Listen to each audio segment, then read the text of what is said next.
Welcome to TAP, to this living discovery where we examine ourselves and not just use astrology as some excuse for ignorance, but where we dare to look deeper. Also at the sometimes dreaded past, even though it can feel more correct to let that be. The past is the past, let's move on. I say that we are always in a relationship to the moments before, so we might as well stand by what is actually there.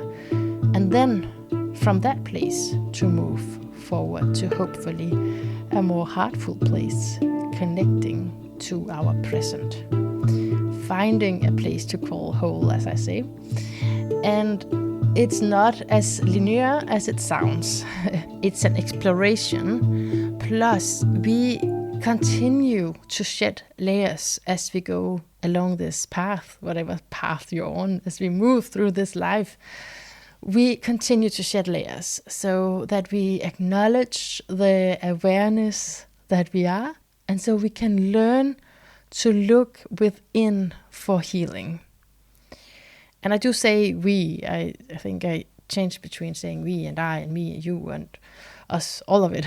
But today's topic will actually show that we have different journeys very much. So you can never be good at something that you were not born to be, if you know what I mean. Hopefully you're gonna know what I mean. So thinking that you are at the same level, for example, as the people who raises you, in the past raised you, the people that you're with now, if you think you're at the same level as them and you're not, then that's actually going to teach you to deny some of your inborn abilities and will ultimately lead to psychic problems.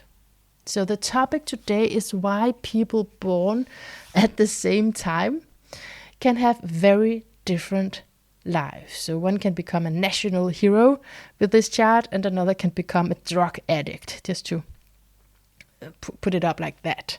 What is going on? So it's of course you can come with this that one is choosing the high road, one is not choosing the high road. Yeah, but how you respond to a challenge mostly has to do with your spiritual level. And of course there's a level of choice too, if you're willing to do the deeper change that's needed inside of you, and we can talk about that. But today the topic we go into is actually more about the frame, where it depends on how old you are. Well, your physical age is something, your developmental age is something, but here we are talking about your soul age. So we talk about consciousness and where the soul is at in its evolutionary process. And the level you are at depends on the sum of what you've learned in past lives. Just as your death chart, meaning the time, the moment where you die, it has a message on your next life and lesson, and you're not going to be around to see it, and you don't care because you're. But for other people who's died, when we have that information, you can figure out. You can, of course, it's always a theory, so you can theorize around what's up for you next, the next incarnation. And it's also the answer, these spiritual levels, it's also the answer to why someone might feel completely alien in his own family. So in evolutionary astrology, we identify first where the client is, or where we are at, what stage, what evolutionary stage that person is. Because it's one of it's very influential factors. But of course, I will also admit that there are many, many influential factors. It's very multi-layered. There's a lot of things to think about when we want to get to know someone and help them. And I want to just say that the material that I will be presenting in a little while, I will circle a little bit back to last chapter as I usually do. But I will So I have a bunch of notes on these levels of evolution, and I have them from Jeffrey Wolfgreen. I'll be quoting him again, and also from just pieces that I have collected together in my memory. That's allowed too, right? To actually remember something, because I have around 8 years ago, I heard about it the first time. I've been studying it more intensely with different teachers. For example, Aquila Ido, I'm not sure if I'm pronouncing it right, but he was actually a mentor of mine throughout a year, and it was so helpful. I'm going to link to him in the show notes, and I'll link to the others too in the form of blogs that are actually real in-depth articles, I think. So first, circling back, but it's actually quite connected here. I just wanted to give a little bit more on Pluto, because the way that I have, so last time we spoke about the Pluto generations, right? So it's this important identity, background story, the generational vibration that we come in with. And it's also related to the deeper desires in us and our default orientation that we don't think of because it's so natural to us. So what I described last time was kind of a mix of all of that. Something like a talent and a natural great orientation, and then also a lot of just default stuff. So in one archetype in Pluto, you have both the distortion and you have the way you've provided safety for yourself in a trauma response, because it's really not safe. So it's that, and then it's also how you rebirth yourself in an authentic way. Okay, I really love these symbols when it's both the wound and it's also the key to healing. I like that. Because it's not one-sided then, it's not just negative, this thing about you. There's actually something really great here that we just need to release, we need to carve out, extract. So in evolutionary astrology, Pluto is very special because it represents the impulse of the soul. And when we connect to that, to our soul, our deeper longing, that is where we can find true safety, true power. And, whereas not true power, what could that be? That could be manipulation or feeling. For example, I think that I'm haunted by is different phobias, which is also in the Scorpio thing, but it's a karmic thing. It's not like a great thing to have phobias, but it is a sort of security that if I don't get close to, let's say, cats that I'm really afraid of, then I'm safe. And it's not true, you see? So it's something quite irrational, but it's sort of something that I rely on. Okay, let's move forward and see if it makes sense when I say something else than that. But a phobia is a sort of a security pattern, and there can be more socially accepted security patterns than what I just said. It could be having the same job forever.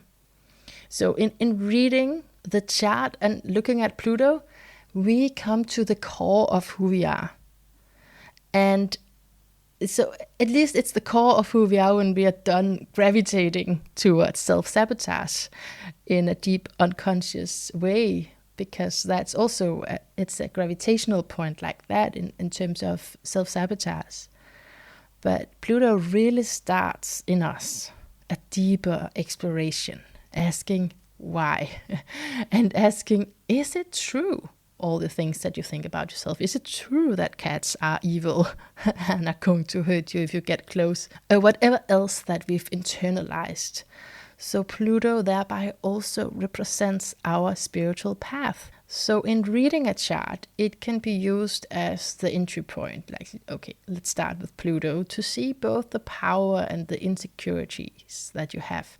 And it's funny because I've been thinking about, we're saying that I kind of put that together with the desire for death, because we were speaking about that in another chapter with the death instinct, and I felt that's so Plutonian. I mean, it's a distortion of it. the desire for death. But then you can actually also say that if you're self-sabotaging, then it's death by desire, which is also very scorpionic, death by desire, that you're too dependent on something. Could be drugs, could be whatever.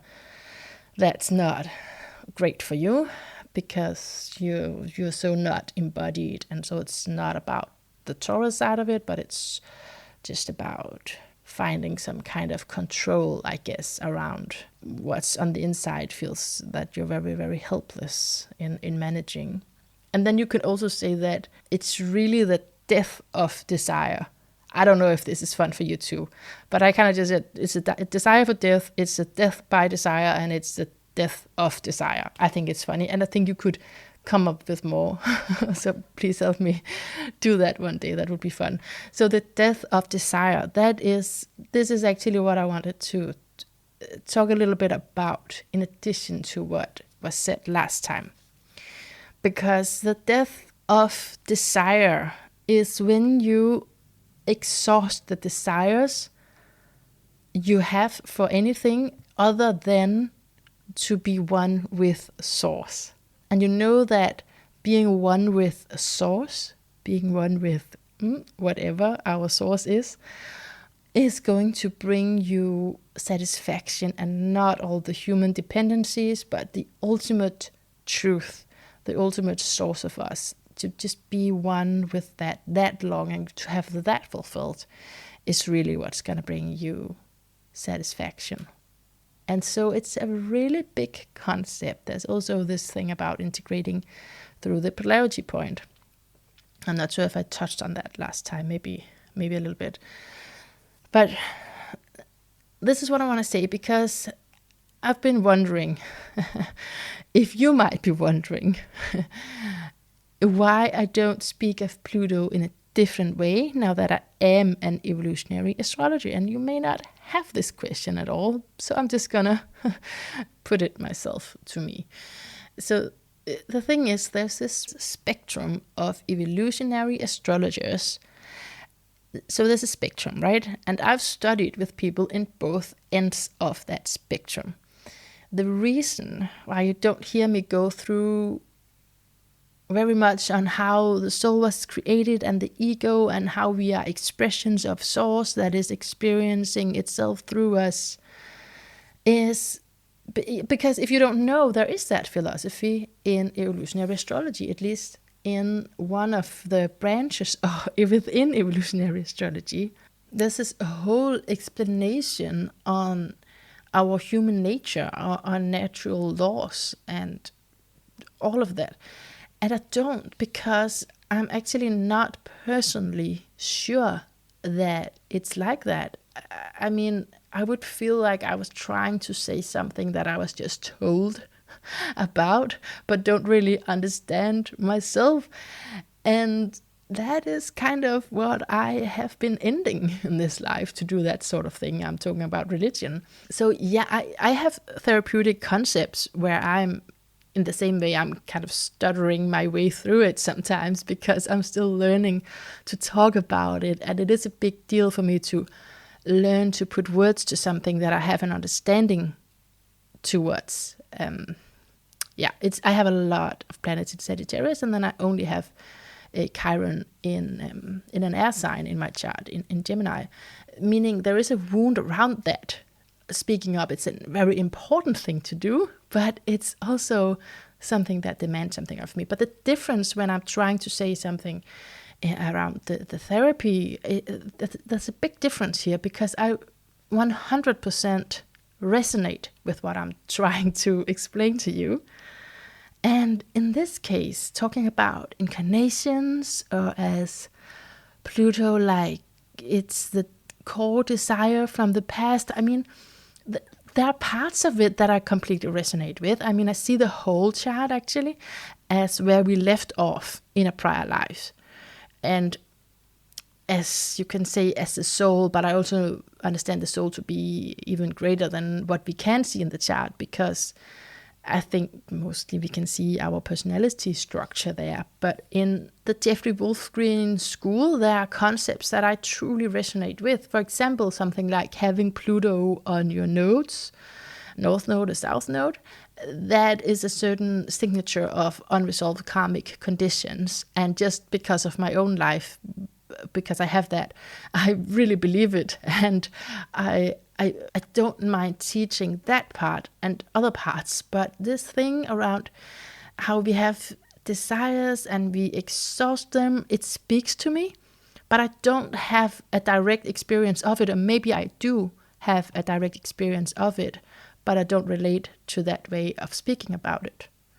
Do you see? Because when I first heard it, I was like, yeah, that's what I'm doing, because I did feel that really deep desire nature of Pluto, of my scorpionic energy.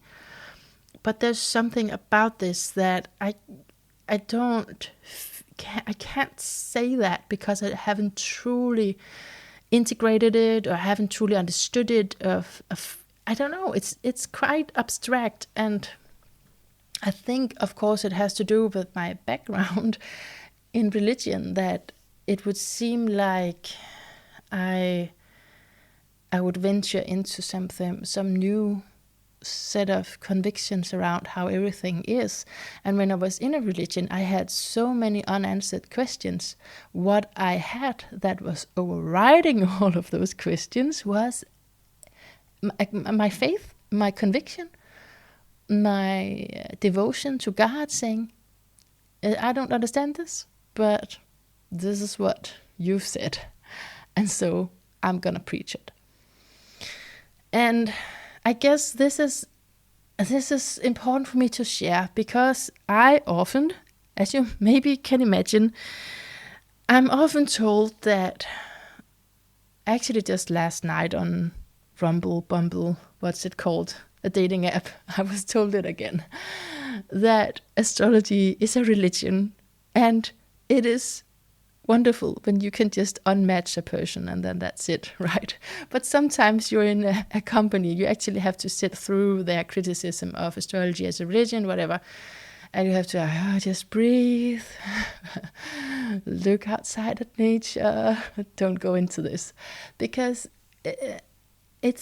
you can see it that way for sure, because it explains something around, it tries to explain something around existence, and if everything that's doing that is in a religion, you can do that. Everything that's not scientific is a religion, sure, that's up to you to measure, but this is a big difference here, because, well, first of all, no one is telling me that I have to look at evolutionary astrology the exact same way as everyone else. You're absolutely free. And it's really important that it does resonate with you. So there's a big difference in the way that, at least in the way that I approach it. Maybe we can agree on that then. Because in religion, I was like completely faithful to this God, right? And here I'm feeling what's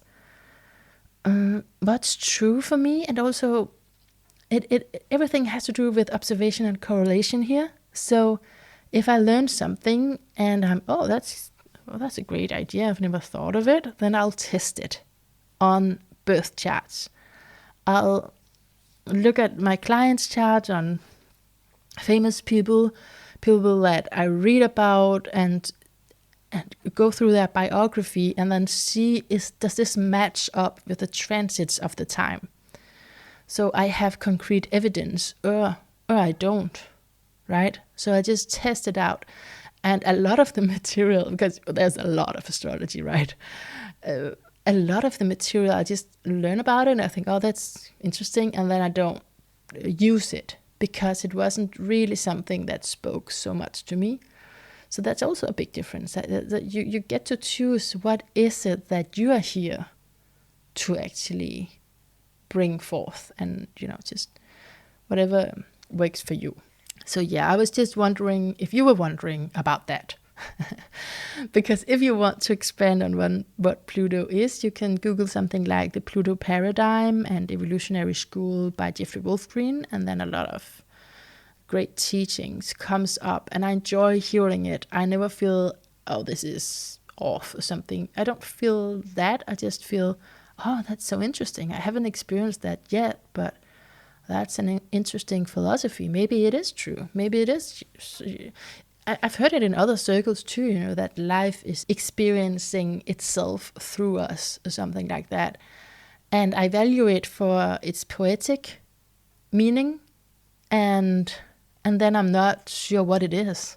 So how can I teach that? I'm not ever going to teach something that I'm not fully in on, because then I might as well get an ordinary job and say whatever they're feeding me. So this is a passion. This is coming from the depth of me, whatever I'm doing here, whatever I'm passing to someone else. And we're going to talk about these levels of consciousness, and I have thought about if it's because I'm in the individuated stage rather than the spiritual stage. I think I'm in the individuated second individuated. I'm pretty sure, but a lot can influence and a lot can cover up where you actually are due to trauma, due to general development. So I'm open to finding out more, but I do think I resonate most with the individuated state because I'm trying to find myself and I'm trying to express that.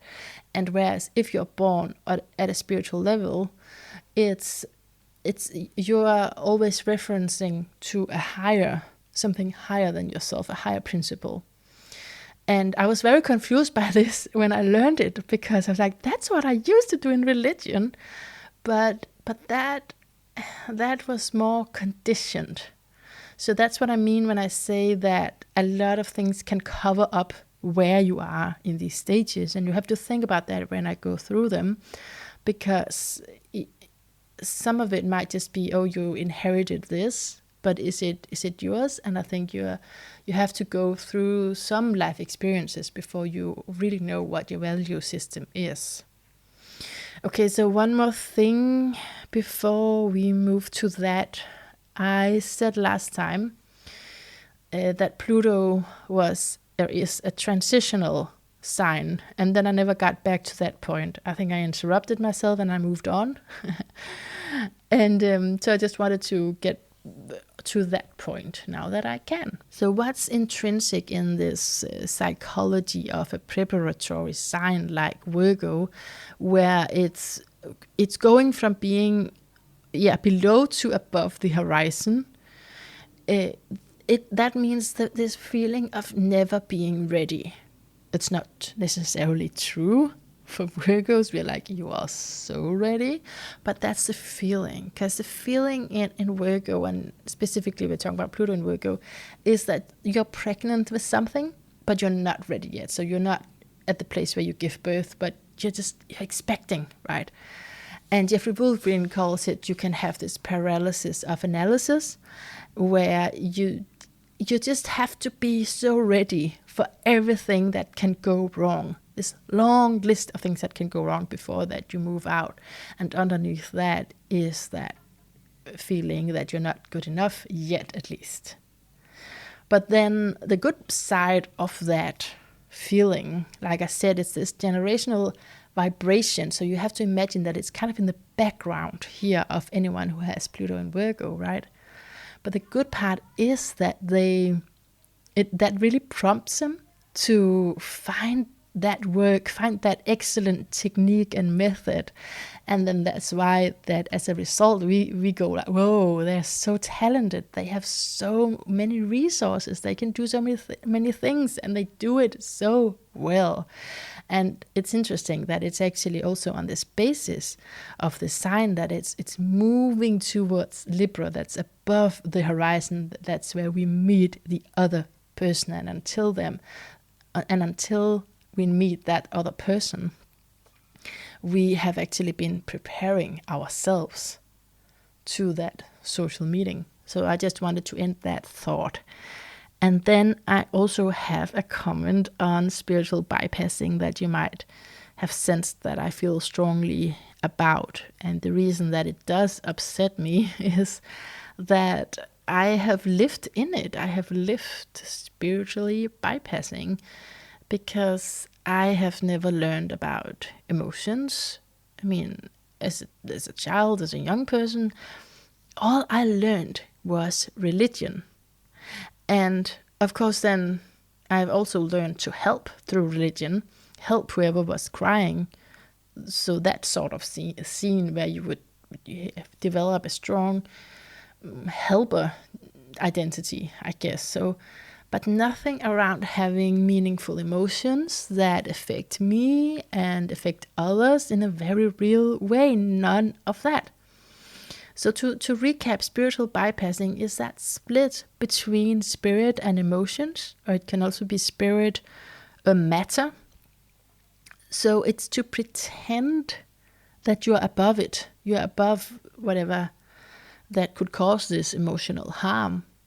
And it really feels that way when you're doing it and you're in this kind of ecstasy, or you're in this kind of disconnection, because you approach everything from a global, depersonalized point of view. And that is very, very precious to be detached sometimes, because you can also get so caught up in the drama of life, right?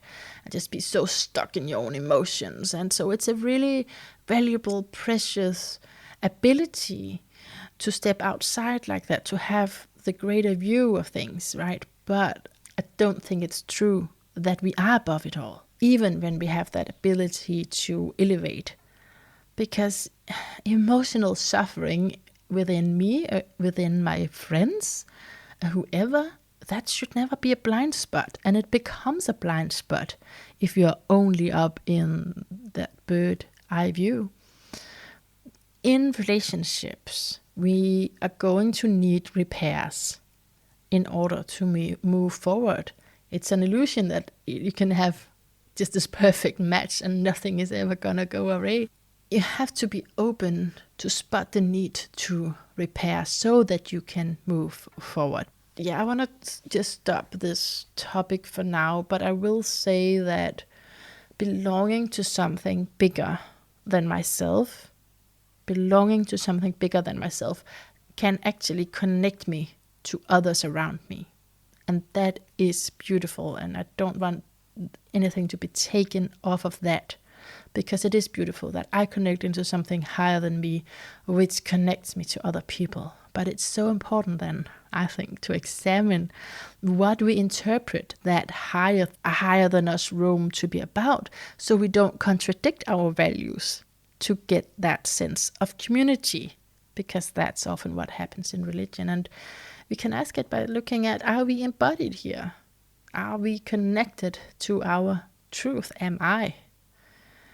And are parts of me contracted inside due to shame? And why is that? You know, I frequently hear how our ancestors communicate to us through our DNA, right? In a way, I love the idea about it, but needless to say that if you've listened to other episodes at least, that I am very ambivalent. Because if something was, and it is, carried over into me from my generation, from my bloodline, it's the wounds of that biology, of that bloodline. It's the wounds that's not even acknowledged as such. That's the worst part. Okay, you've been to war, but no one talks about it. Okay, you've been beaten, and no one talks about the trauma it's just piled up. And there is that misunderstanding that we don't deserve love that's holding the secrets together. Because why talk about this? It's just gonna reflect negative about us. It's just, we don't talk about it because they're just gonna see that we don't deserve love. But that's the wild thought, is how families have been built on top of that uncomfortable secret. And you've just hoped, I'm talking about my parents, I'm talking about, all the rest of whoever is related to me by my biology. I don't actually know them. But whoever is there or was there, that family was built on top of these secrets. And at least for my family, the hope was that a child could make everything better. Yeah, I'm not gonna answer if that is actually what happened, but I think you can imagine. So I'm here to finish business on behalf of my biological tribe, whom I know very, very little about. And yet I know what transpired into me, and that actually shows the story. And no doubt that I have needed and still need the deepening of therapeutic healing work. Because the truth is, I was raised to tell the truth in a confessional sense, right?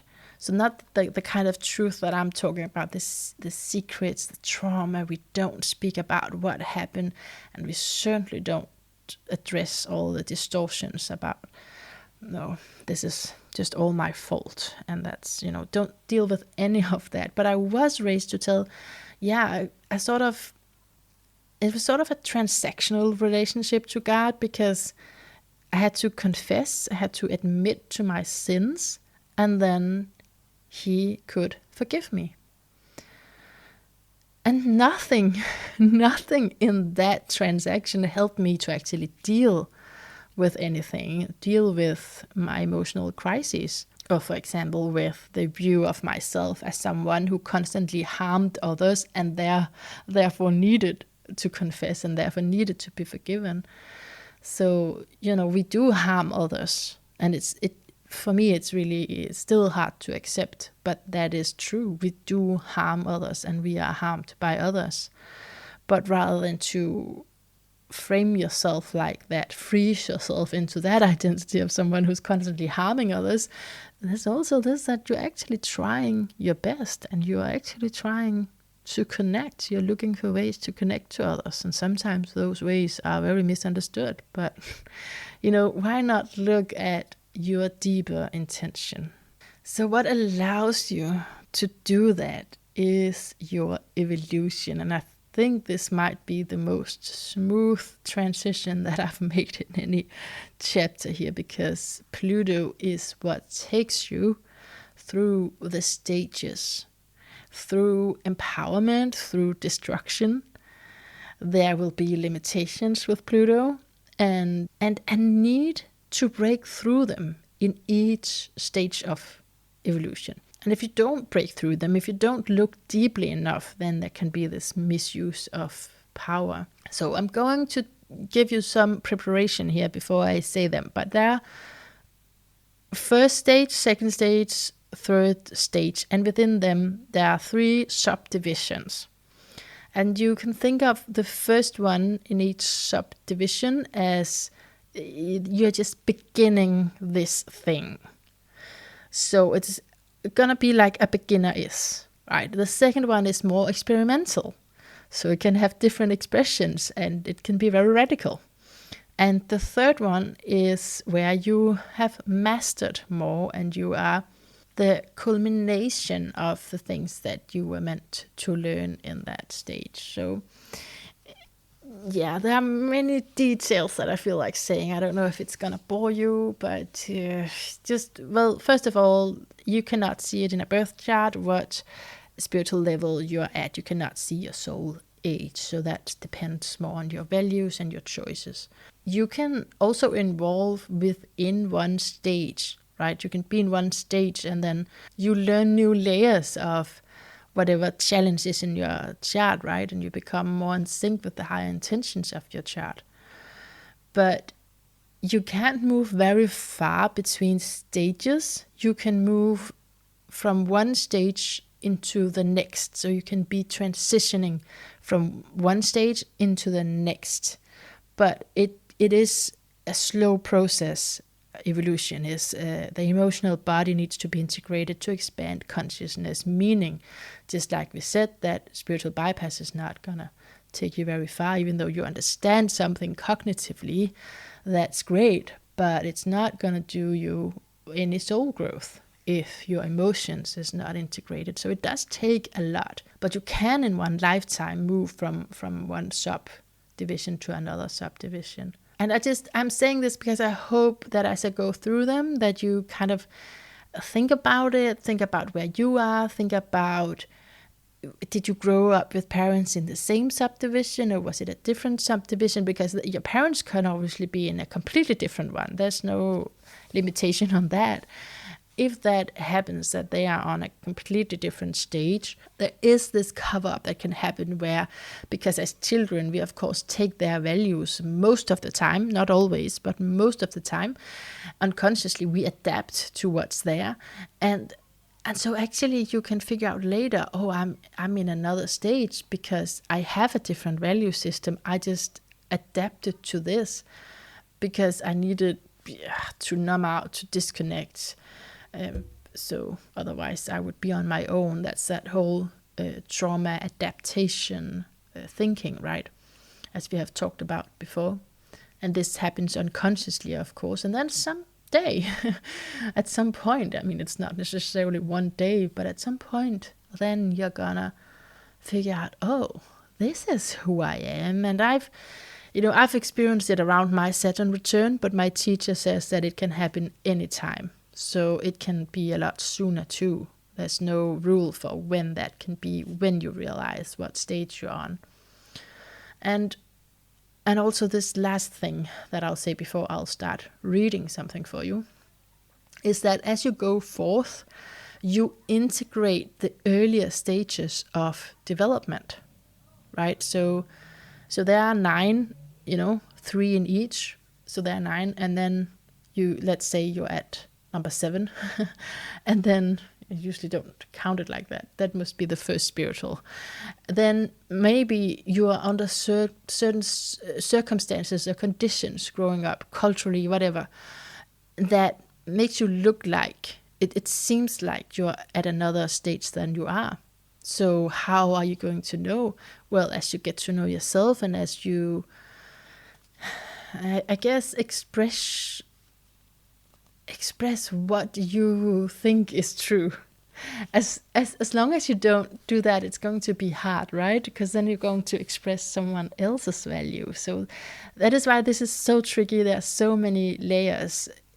And it is because I have this perspective of trauma as well. And I know how traumatic adaptation can just pull you far away from who you are. So that's why it's, at least in my mind, it's very complicated. I do think it is complicated. So just take this as another layer, add it to whatever you know already. It's just another layer, but it's helped me a lot. It's helped a lot of people a lot to understand, oh, that's why I'm different. And that's why for so many years I tried to do this thing and I thought I was doing this thing, but I actually wanted to do this other thing. And now I'm formulating it as behavior, but I'm actually talking about intentions and values, like viewpoints, like I think this is how it should be done. That's the sort of thought. Okay, so let me start by reading what stages is in a book that has nothing to do with evolutionary astrology or even astrology, but it does have to do with evolution, because I think when we talk about stages of consciousness, a lot of us are going to think about Ken Wilber. I thought of him, so I found the book on my bookshelf, and it was actually really difficult to find. I used a long time looking for it because it's like brown and black. I don't know if that's the reason, but it seemed so neutral. But it's really, I'm not going to give a whole book recommendation here, but let's just say that it's a book that I've looked up in, not read from cover to cover. Okay, so I'm going to read from page 4 to 6, maybe 4 to 5, I think. So the paragraph is called Stages or Levels of Development. There's an interesting thing about states of consciousness. They come and they go. Even great peak experiences or altered states no matter how profound, will come, stay a bit, then pass. No matter how wonderful their capacities, they are temporary. Where states of consciousness are temporary, stages of consciousness are permanent. Stages represent the actual milestones of growth and development. Once you are at a stage, it is an enduring acquisition. For example, once a child develops through the linguistic stages of development, the child has permanent access to language. Language isn't present 1 minute and gone the next. The same thing happens with other types of growth. Once you stably reach a stage of growth and development, you can access the capacities of that stage, such as greater consciousness, more embracing love, higher ethical callings, greater intelligence and awareness, virtually any time you want. And then he says, what was passing states have been converted to permanent traits. I like that. So how many stages of development are there? Well, remember that in any map, the way you divide and represent the actual territory is somewhat arbitrary. For example, how many degrees are there between freezing and boiling water? If you use a centigrade scale or map, there are 100 degrees between freezing and boiling. If you see a Fahrenheit scale, freezing is 32 and boiling is at 212. So there are 180 degrees between them. Which is right? Both of them. It just depends upon how you want to slice that pie. The same is true of stages. There are all sorts of ways to slice and dice development, and therefore there are all sorts of stage conceptions. All of them can be useful. In the chakra system, for example, there are 7 major stages or levels of consciousness. Jean Gebser, the famous anthropologist, uses 5: archaic, magic, mythic, rational, and integral. Certain Western psychological models have 8, 12, or more levels of development. Which is right? All of them. It just depends on what you want to keep track of in growth and development. Stages of development are also referred to as levels of development. The idea being that each stage represents a level of organization or a level of complexity.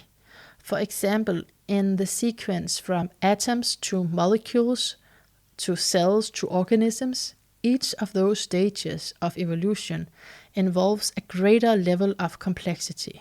The word level is not meant in a rigid or exclusionary fashion, but simply to indicate that there are important emergent qualities that tend to come into being in discrete or quantum-like fashion. And these developmental jumps or levels are important aspects of many natural phenomena. I hope you enjoyed that.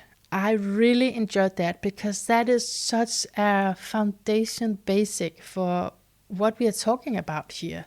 So even getting all of those concepts, what a stage is and the levels that it's actually around complexity, and then organizing that, that's very, very helpful. And we will have some more help now from the great Dane Rudra, who is called the father of humanistic astrology. And if I'm not wrong, and I might be, I'm not sure, but I think maybe he's the one who started talking about the levels.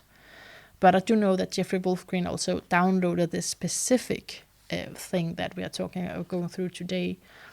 But this book is called The Astrology of Transformation, a Multi-Level Approach by Dane Rudra. It's from 1895. And I'm going to read from page 52. When I speak of consciousness being centered at one level or another, I do not mean that a particular person acts or reacts only in terms of the values and purposes characterizing that one level. A human being does not remain a monolithic entity once he or she is able to think, feel, and behave at the more than biological and instinctual level. For example, a person may utterly be devoted to a religious cause or a national community which, under certain circumstances, so little values biological existence that it demands of its followers or citizens that in wartime they die to uphold the collective ideal, yet the same person may pass much of his or her time worrying about food, sexual and health problems. The most independent, rocked individual not only still has to satisfy at least the most basic of his biological needs, he also uses the language of his culture in order to formulate his own opinions and life goals, and whether in a negative or a positive, destructive or constructive sense, he can hardly avoid acting and reacting in terms of the values of his family or national social environment. Yet while a person's consciousness and activities may, and usually do, especially today, operate at more than one level, we can still speak of a particular level at which his or her identity is mainly established. I'm just interrupting to agree with myself here. This is sort of what I was trying to say, and I hope you can hear that there are many layers to this. There are many things that influence us, right? So in a way, we're operating at many different layers. There's the family values, there's all of these things. There's also this pandemic that's done something, and there's many things always going on.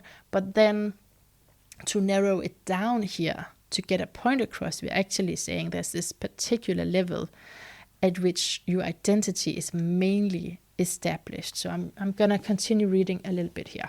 Whether steadily and in terms of a true center of consciousness or not, a person functions mainly according to the values and rhythms of one level or another.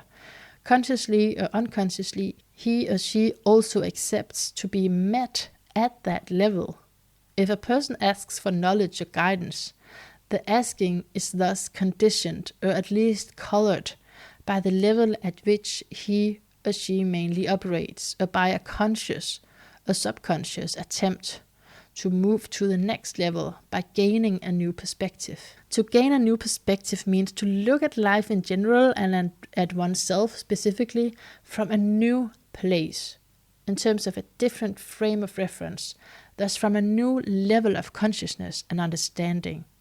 During the transition from one level to another, since the consciousness is not yet firmly established at the new place or level, the person tends to expect to be met at the level at which he or she has functioned in the past, or in some cases to receive a spiritual push that will facilitate the change in level by giving him or her a feel, an experience perhaps, of what the new level is.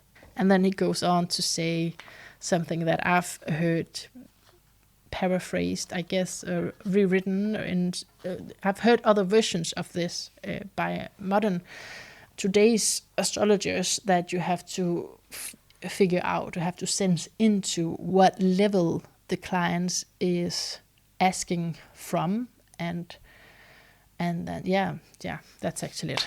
There's no end, just what level that the client is asking from. And yeah, I think it is really interesting. And I think it also explains so many times that I've been disappointed. I keep talking about that. I'm trying not to talk about it, but it's very present. It's not even in the past. It still happens even when I go to the great masters. I often get disappointed because they expect me to be somewhere else than where I'm at.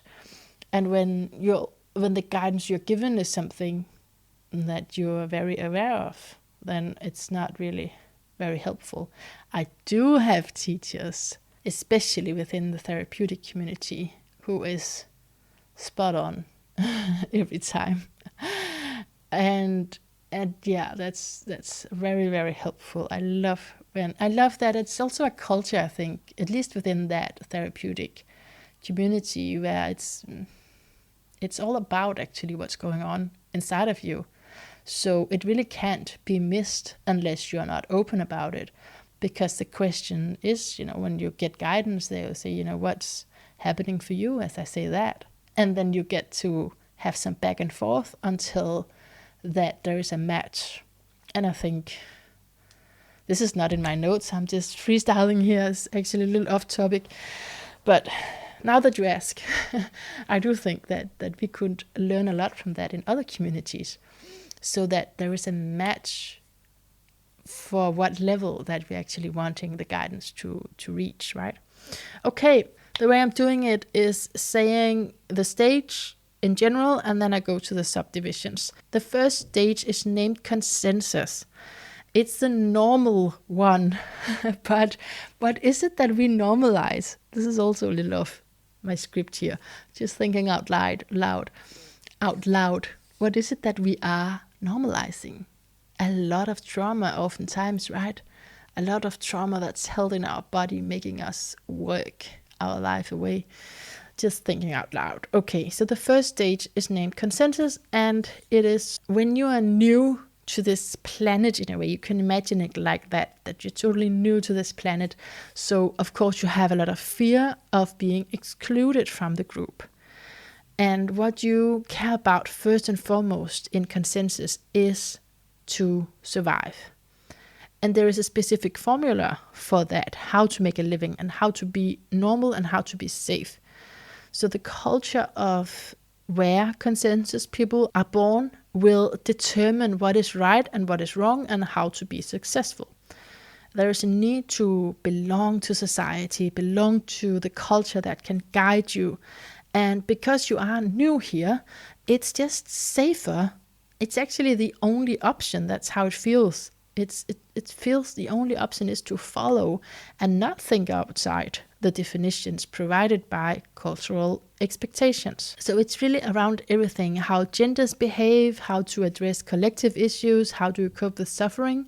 Well, the answer in consensus will be provided by the culture, by the religion, by the tradition, depending on where you're brought up. Very religious, or you're brought up completely without a god, but it's still consensus due to other traditions. So there are certain rules. That's actually the common thread here, is that there are certain rules that you use to make sense of what's going on. But you don't question it. You don't question what's going on, but you take these structures and you see everything through that. You don't want to stand out. You don't want to change either. So the norm here is to hide vulnerability, because we all have vulnerability, but consensus people, they fear being singled out, or they fear being a burden. So there are now 3 subcategories of consensus. And the first consensus is where you are not fully developed yet. Yourself is not fully developed yet. So you have this herd mentality. It's primal and there's no ambitions. It's the old culture of being your function and being the child of someone. Like your last name is actually speaking of who you're related to. So I don't know if you've seen Colin Farrell in The Banshees of Inisherin. That's the sort of feel if you've seen him. If you haven't, I'm sorry about the reference, but it's really an impressive movie. I can't even spoiler alert it because I don't remember what happened, but I can remember that there were changes, not with whoever, what's his name, what Colin Farrell played of character, but with someone else. And I want to say that's important too with consensus, because you can think of it as a very closed, rigid system, right? But then other people of other levels can change, and when they are not, or they are just on their level, and they are maybe not changing, maybe they're figuring out who they are. And then what they do are going to bring change into the consensus. So what I started out by saying, the normal is really just trauma held in the body, or it's capitalism, and all the things that you can relate to just something being very rigid and consensus, that can absolutely change. But it's not coming from consensus people. It's coming from somewhere else, brought to consensus people. So just to have that point. But there's, in general, in consensus, there's no understanding or acceptance of soul. It's all about the physical. And I'm specifically talking about consensus 1. So either I'm going to say first consensus or consensus 1. That's the same thing. So it's everything that matters is physical. You don't marry outside the tribe. I guess you have to. It's not like you have to marry your family necessarily, but if you're in a religion, then it's that same faith you marry, or within that same tradition that you're brought up in. That is what you marry into.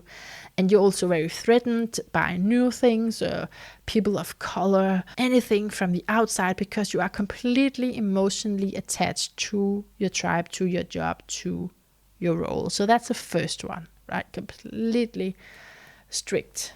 So consensus 2, that is when there has been some change. So maybe something from the outside happened and there was a crisis. Maybe your house burned down. That has to create a change, right? And so that change, whatever happened, prepares the consensus person to the second subcategory here, where you form, actually, because you're doing this, you're forming more stability independently of the environment. So you do start to form ambitions and you climb the socioeconomic ladder. You still respond to whatever the culture dictates. You're in consensus, really. You're in the middle one. But it's where you upgrade your life. You're more smart about it. It's where the ego develops. So we said in the first one that the self was not fully there yet. It's just herd mentality. So in consensus 2, still a lot of herd mentality, but at least you're there and you're able to make choices. You resist a little more. You will try to get a better place for yourself within culture still, and get a better education. So you're not just this son of this one and you just have this one function, but you can have a whole career and you can invest and you can have children that can have good lives. And if you belong to a religion, it's still completely within that, what the church says, but you're just able to make smart choices. For example, you're choosing to be insured.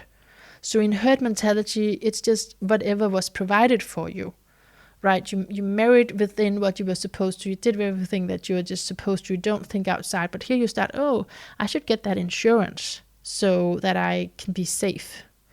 And you want to go for that job so you can have a better material life and whatever the culture makes popular. So yeah, you could be addicted to reality shows. You could be in a reality show and actually making your life better like that, upgrading your opportunities afterwards. So, but then there's gonna come a challenge, and that prepares you for what else this world has to offer, because then we go to consensus 3. In the third consensus, it is the trendsetters, it's the scientific people, it's high performers, it's political leaders. And last time I spoke to you about a business coach that I had just spoken to. He is absolutely right here. No, I can't say that. That's a little bit arrogant of me to say. It's just not necessarily true, because we can't really place someone else, right? But it's my guess. It's absolutely my best guess that he's right here, because these people, consensus 3, they are educated, they are exposed to more diversity. So this is really the first time we hear about diversity in consensus, and they want to explore other cultures. They have integrated the formula of success that was found in consensus 2. So all these things you did in consensus 2 to get better conditions for yourself, now in the third consensus, you have connections and you can rise up within the culture. And whether you use your power for good or you use it to manipulate, that's up to the individual's context and the individual person. But you are in this consensus 3 more educated, and you are able to travel and learn. And And the thing is, you are established as a role model. And sometimes just within your community, and sometimes it's a huge fame. So, and the more success you get, of course, the more resources you get, and the more you can choose in your life. So it's really this stable, prominent role, and you are looked to as an authority. It's like at this stage, you know how the game works, and you know how to make use of it. And that means you can get privilege.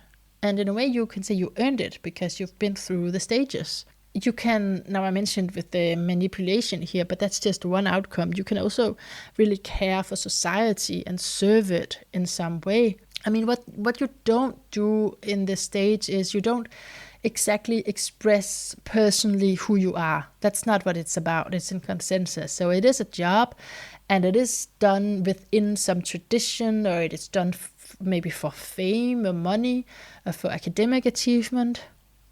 It's not really about your personal expression. But you do find consensus 3 people leaving religion, and then they might start to glorify science or be really objective, and all that's of course great, but then they completely forget about spirituality because they just equal that with religion, which they have left. But it is a big point here in consensus 3 that you're able to be more critical about what you came from because you've learned more. But now to go to the next stage, which is really interesting because that is the individuated stage. So to get there, you usually have to have a crisis that make you realize your limitations. And maybe you start to look at things more holistically, and you feel inside, I need more emotional connections to people in my life. Or you notice that all of this is going great, people admire me, they're applauding me, but inside I'm actually miserable. I'm still following an ideal based on consensus, and I'm actually not in a good space inside. So Jeffrey Wolfgreen, I just have a quote from him here saying, and this is online, so everything about these stages is online on Evolutionary School, evolutionaryastrologyschool.com. And he says, as the soul evolves from the last subdivision, it will finally exhaust all the desires that are inherent within the consensus state. So he actually says state, which is confusing because we just learned what a state is versus a stage. But yeah, so we say stage, okay? Because now we have a definition and I'm rigid about it. Okay. As a result, the meaning to life itself will be progressively lost as those desires no longer hold any meaning. At the very end of the journey through this stage, the soul will finally ask the question, there must be more to life than this. Yeah, so what he talks about here is the transition between consensus to individuated, and that's of course a big one because it's a completely different theme. It's going from, the norms to now doubting, to find yourself disillusioned, and your marriage is failing, or your child is taking an alternative path, and then that changes your view on things, or something else that sort of destroying what you have.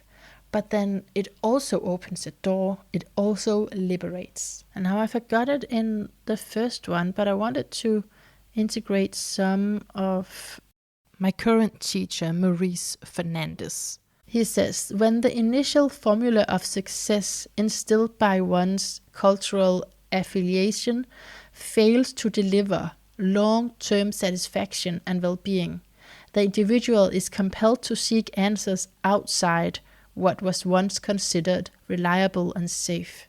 Mainstream cultural, religious, and social conventions cease to be the main reference for living life.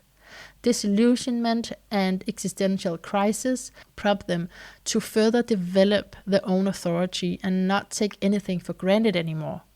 Under such pressure, they discover that there are alternatives to the mainstream model. The need for authenticity, freedom, more effective solutions to existential problems take precedence over security concerns. The person is willing to risk venturing into the unknown to find more meaning and new insights, refusing now to compromise their truth. They rely much less on external validation and are now more confident to follow their own inspiration. He says it so well. He says it so well. Okay, so individuated. This is where you become more vacant and you shed who you were in the past. You are not that person anymore. And at some point in this stage, you have to leave the friends who are not in on your course, if you know what I mean, who's not here for the same purpose. And you are here in the individuated stage to develop your own mind. You're here to validate yourself, express who you are through your work rather than through a job that just keeps you in one place. So individuated people, they take risks and they detach from their whatever they were emotionally attached to, for example, family. And it means that when you're individuated, you can think critically and you can imagine new solutions, like I just read from Maurice, and you can tap into alternative methods, try things that are outside your experience. So that's also a word for consensus is, evidence-based, something we have already experienced works, right? So this is, individuated is more Uranian, meaning this is something new. We haven't tried it yet. It's going to be unfamiliar and it's not going to be safe, but it might take us to fix some of our problems on a societal level, and it's going to be more fair. There's also that element of justice here. So now I'll go through the subdivision. So the first, individuated.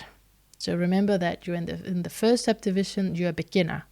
So it's a rite of passage. It's where you absorb as much as possible. You have one foot in the established world, and then the other foot is trying out this individuated thing. And maybe you dare to contact an astrologer, and you dare to start therapy because that relationship that was assigned to you when you still followed the norms and the consensus, that did not fulfill you, that relationship, and you want to explore something that's more emotionally intelligent. So this could actually happen in one life, going from consensus 3 to first individuated. So it could be a marriage that exploded, it could be something else, and you start to seek something alternative to make the necessary changes.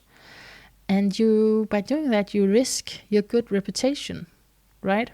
Because that's the whole fear in consensus. So here you are willing to risk your good reputation of being in control.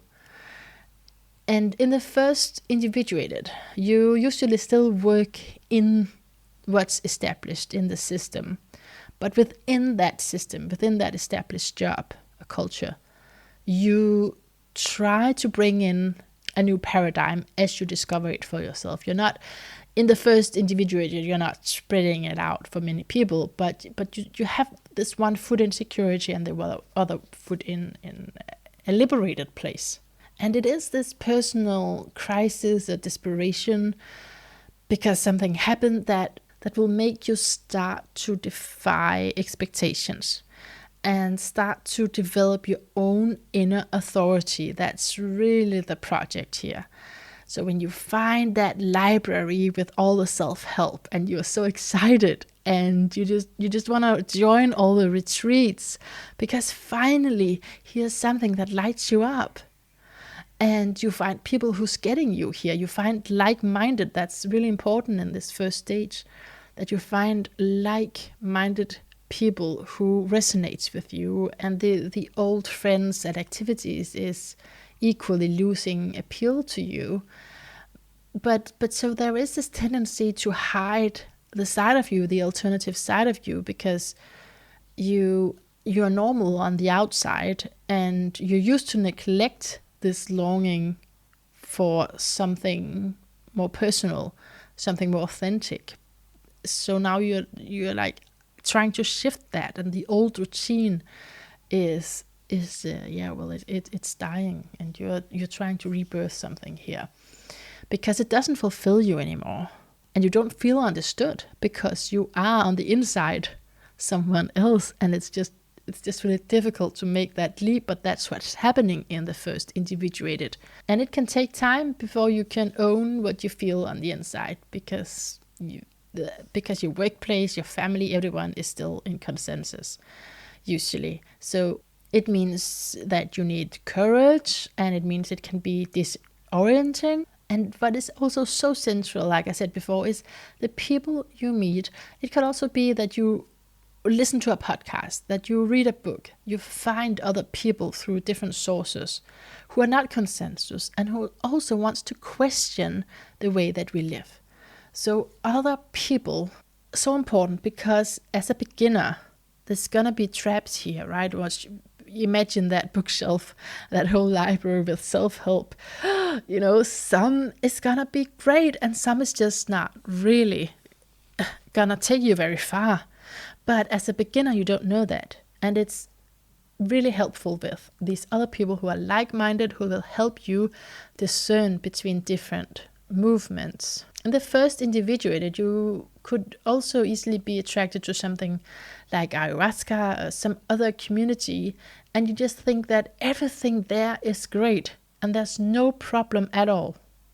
Or it could be an activist movement where you fight for a better climate and you don't see any problems in the methods that this movement is applying.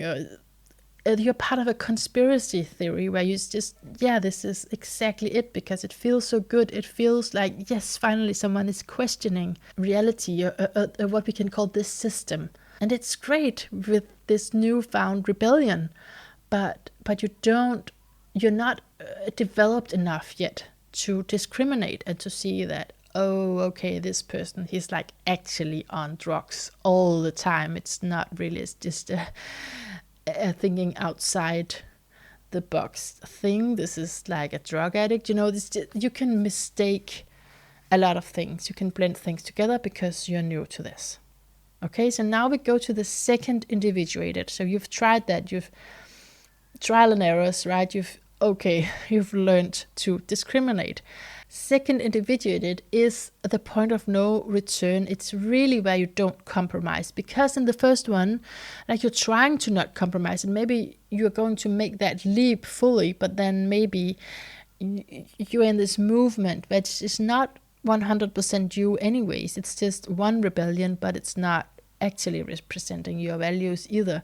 So second individuated is where you really separate from culture, and you're not just with one foot in the established. You are, from the beginning, you know that you're different.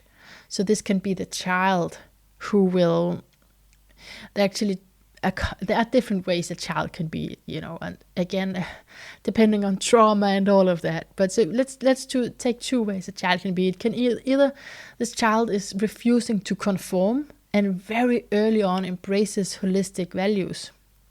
And we can think, whoa, how can this child know these things? From the very beginning, the child can express it. It could also be the case where you are the other gender than what you were assigned. Or that you very early on join a movement for climate, or something radical, something different than your parents. That's one expression. And another expression can be that it's more of a confusion. If you have trauma, this is more what it's going to look like, that you'll be more introverted, more withdrawn, or you have tantrums. You can be loud about it too, but it's this inner confusion because people are not getting you, and you can't express it because it's not natural to say something that's very different, but you feel very different. And then a little later in life, when they are more free to express themselves and not afraid of attachment laws anymore, and not as much, because we all, I think, are, but not as much, then they start to bring pieces together. And you see, that's why I didn't fit in. That's why I felt like my parents' lifestyle it did not seem truthful to me. So this stage is about not needing outside approval. So again, inner authority. And you're in the middle of it, so it means it's this experimental stage of individuation where you trust your direct experience even if everyone else disagrees. You can't compromise. You have to make this change, and you are true to who you are. So it is the archetype of being an activist. You can invent something that will solve a problem for society, and it goes against consensus. It goes against your own culture. And the reason is because you see that it's not ethical. It's not right what the system is doing. And that makes you resist the external authority. And maybe the injustice is also around you not finding your place in society, because this stage is also where you can be very angry. You can be consumed by anger, and that can make you live outside of the system. I guess you can also live outside the system in this stage without being consumed by anger, but anger can, maybe provoke that reaction. I'm just going to move away from everything, live in nature, surviving from hand to mouth, just only being connected to the spiritual community, to the political people over here. So this is, but I don't know any political people who lives in nature, so I'm mixing metaphors here. Wonder if there are political, there should be some, right? There should be some politicians who just decide to live in nature. Anyway, it doesn't have to be spiritual, that's why I made another example, but it just, this where you just detach. And actually, it could be, I mentioned the ayahuasca thing before, but it could be someone who now makes retreats for others. So don't see the news, not at all involved in society, but are only living for making these retreats with plant medicines. And so what the common thing is here is to be rebels, but you can't fight constantly, right?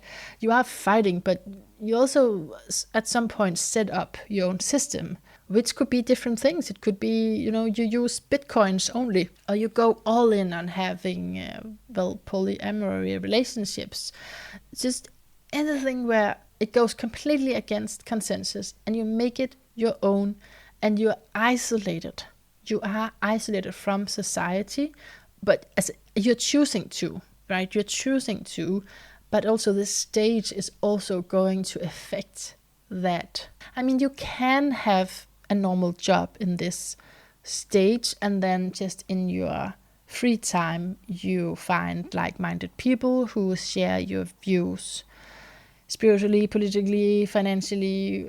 So, but that's one solution, that you do have a day job and then you do all these things afterwards, right? But a lot of people in this stage have a hard time making a living because it's hard, because they don't compromise, right? And that makes it hard to integrate into work. I mean, unless you can offer services, freelance or self-employed. So that means at this stage you can also feel like the black sheep, and you have to rely on someone for financial support. But what they need to know in this stage is that it's actually not meant for them to be inside of society. They are meant to develop their own authority, but it's not like they're doomed to live in the outskirts. The purpose, the evolutionary purpose here, is to be agents of change in a productive way, which in this case meaning they can't conform to mainstream. And how does it feel on the inside? It can feel very alienating when you come to this stage. And you can suffer from depression because you are quite alone in this project, in this activism that is related to society, but then also relates to you. Yeah, let's just see the notes here, what I'm missing. Yeah, I'm saying here that it can't always be spotted because they can be working on ordinary terms, but then they do it for money and get their personal expression out after hours somehow. Maybe through a radical political movement. They are the quiet quitters.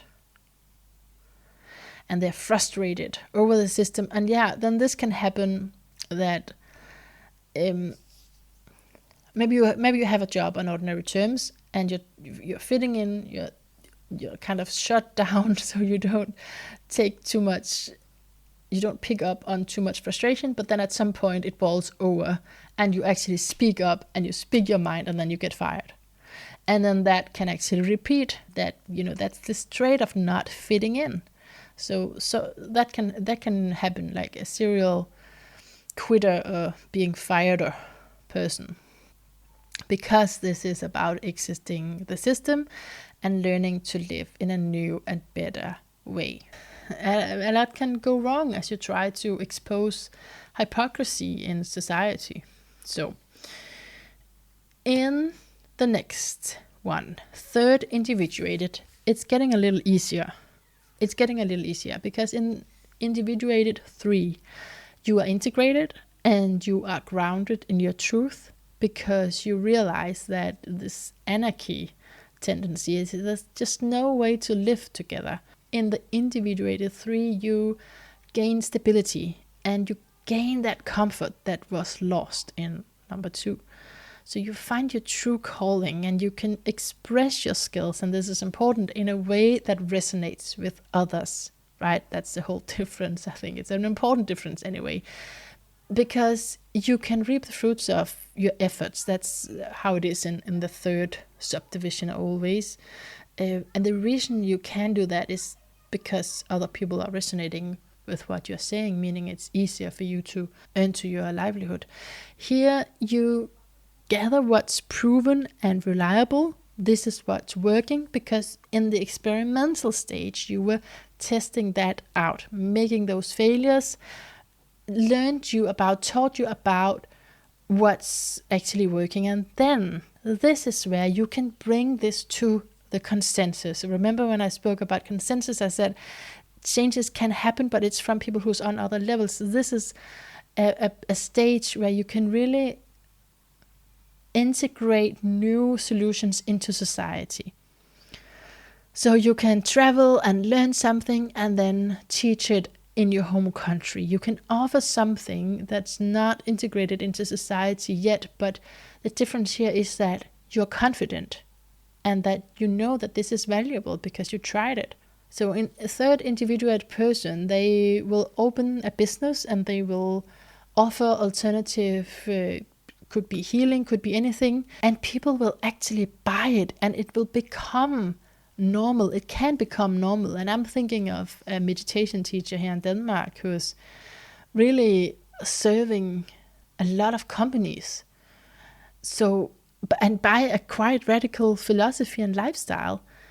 So this phase is the mature step where you take authority on the theme you want to share and you become you become a successful person in society on your own terms, bringing the concepts that resonate with you. So this is the opportunity to filter down to consensus people, and they will learn more about a thing. And I guess that's also why, because I've met consensus people, probably consensus true people, talking about astrology, where it's where you think, wow, that's so impressive that you know about astrology. But then when you just talk a little bit with them, they don't use it for personal development. It's just a fun thing that they've learned about. And I think that's actually that can happen. Of course, this information can also make them develop, but then it might take longer than one lifetime if they're in consensus too. So yeah, it's just funny too how that these things can be filtered or can be accepted by consensus when they actually come from something more individuated, where the purpose of it is quite different. Now, this is Jeffrey Wolfgreen, a quote here around this stage where he says, "The inner pondering of the very nature of existence, the nature of creation, the nature of who they really are, essentially defines the nature of their consciousness.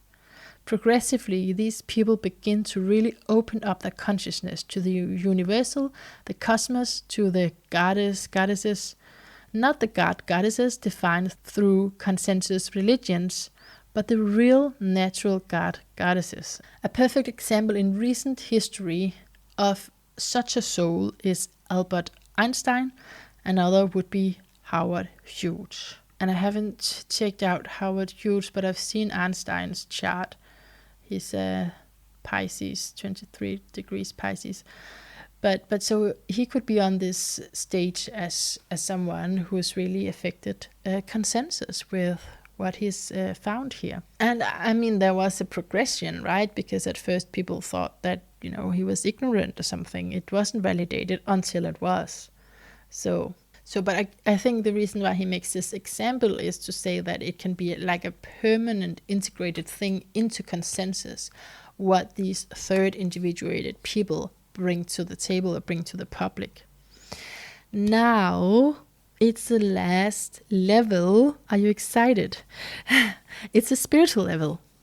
Spiritual level is where you are liberated. It's about serving others and being devoted to something higher. Now, what can happen is in the third individuated that you have this crisis in meaning, and you feel maybe a void, and you feel like I need to prioritize a higher intelligence rather than my own convictions.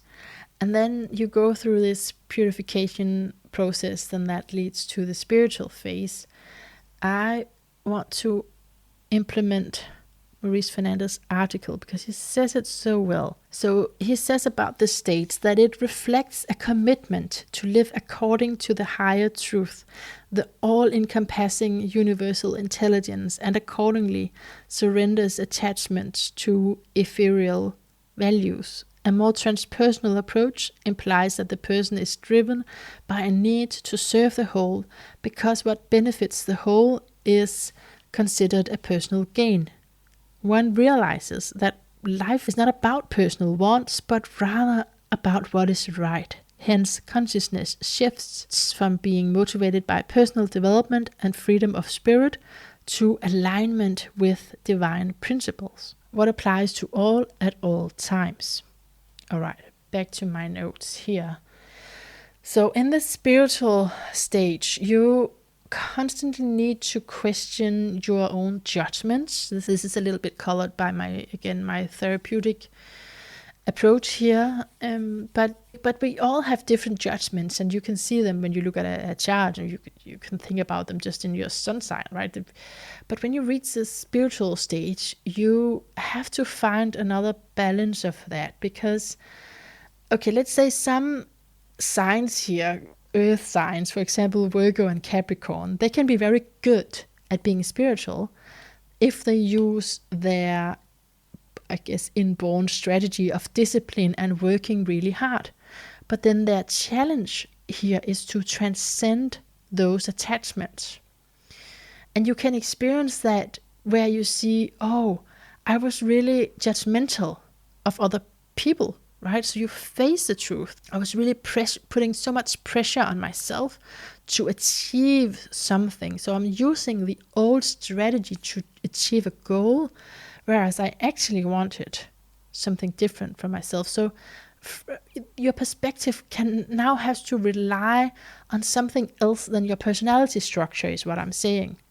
It has to rely on something else than who you usually identify with. An important point here, which differentiates it from a religion, in the spiritual level, you realize that I choose this to, feel I'm connected to something higher and to other people, but there are many ways of doing it. So that's an important insight that you get when you're in the spiritual realm, the spiritual levels. And what is it about? Okay, so you experience bliss, you experience deep meaning, and you experience connection. In the first level, where you are a beginner, you can feel like you have renewed hope. So you came here from this crisis, this void. How do I shift to something higher, something more? And then this first spiritual level it can feel so wonderful. Finally, it's here. Life has a deeper layer, and it gives you purpose, and it gives you inspiration, and you want to commit to some principles of a spiritual life. So it can be, of course, different teachers, like I said. But you have spiritual values. But even though these are called spiritual stages, right? There are still gonna be a shadow. It's just that the more conscious you are, the easier it will be for you to align, and more natural it will be for you to align again. But there are going to be shadows. And the shadow in the first spiritual level could be that, well, the one that I mentioned around putting a lot of pressure on yourself to achieve something could be one.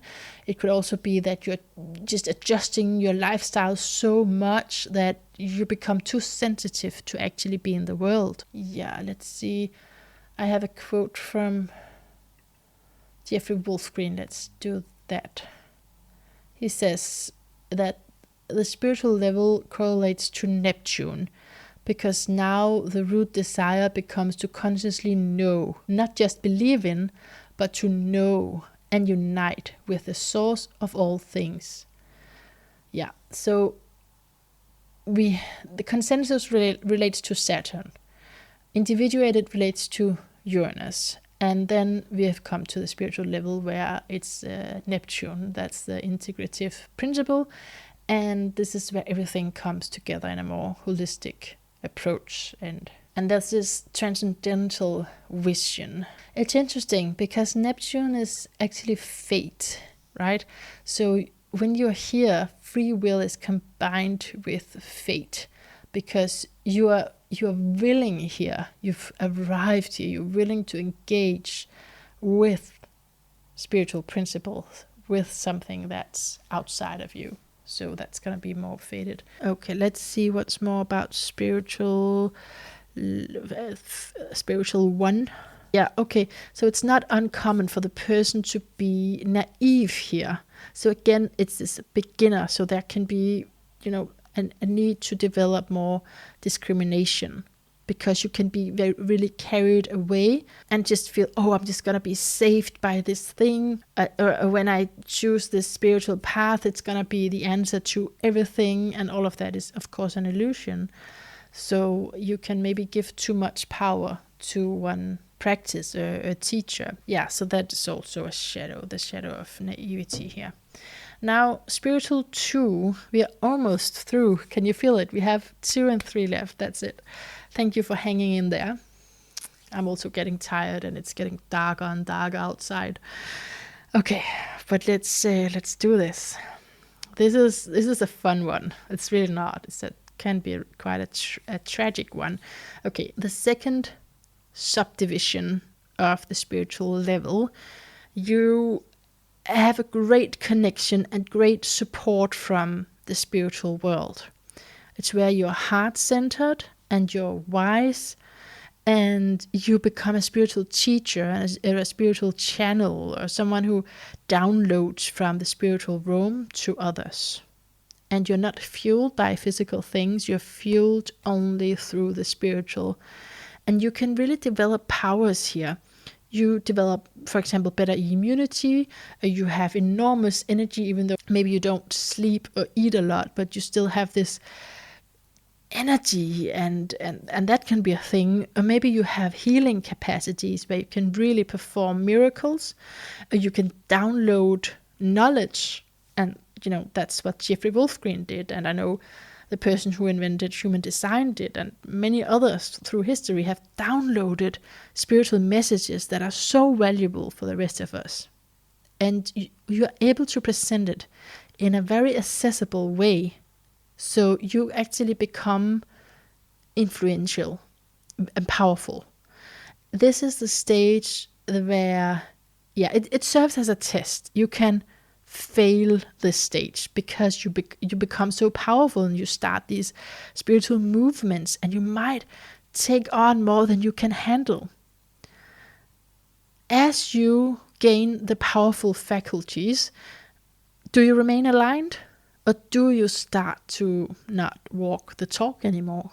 Do you become intoxicated by attention? This is what we have seen. I hope that you're thinking of someone here. It's really an interesting stage, and I've discussed it with many of my astrology friends, because what is said is about these stages is that we all go through each of one. So it's relevant no matter where you are. It's like, oh, does it have to happen? Do you have to fall? Because, flying high, falling really far. There is that risk. And it's not pretty when it happens, because whole movements, can be in shock. We saw it with the Kundalini movement and many other spiritual movements where you have the leader being exposed for something, right? Whoa,